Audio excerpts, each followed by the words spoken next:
Ration দুর্নীতি তদন্তে উত্তর 24 পরগনায় ফের অভিযানে ইডি।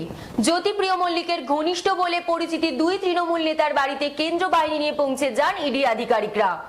সন্দেশখালী তৃণমূল নেতা শেখ শাহজাহানের সরবেরিয়া বাড়িতে তল্লাশি চালাতে গিয়ে শাহজাহানের অনুগামীদের হাতে আক্রান্ত হন ইডি আধিকারিকরা।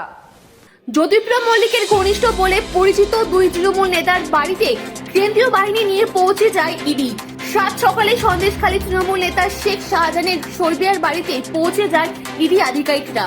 শেখ শাহজাহান উত্তর 24 পরগনা জেলার পরিষদ মৎস্য ও প্রাণী সম্পদ কর্মাধ্যক্ষ, পাশাপাশি সন্দেশখালীর 1 নম্বর ব্লকের সভাপতি। ইডি যাওয়ার সঙ্গে সঙ্গে শেখ শাহজাহান বাড়ির সামনে তার অনুগামীরা বিক্ষোভ দেখাতে শুরু করে। কেন না জানে ইডির হানা, প্রশ্ন তুলে বিক্ষোভ দেখান তৃণমূল কর্মী সমর্থকরা। ইডি আধিকারিকদের উপর চড়া হয় তৃণমূল নেতার কর্মীরা।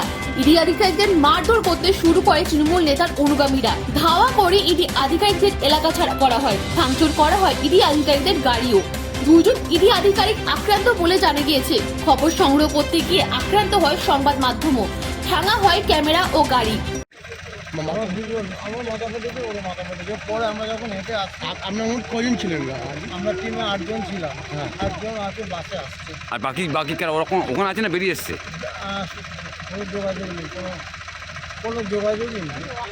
আপনার কি ইডি অফিসার?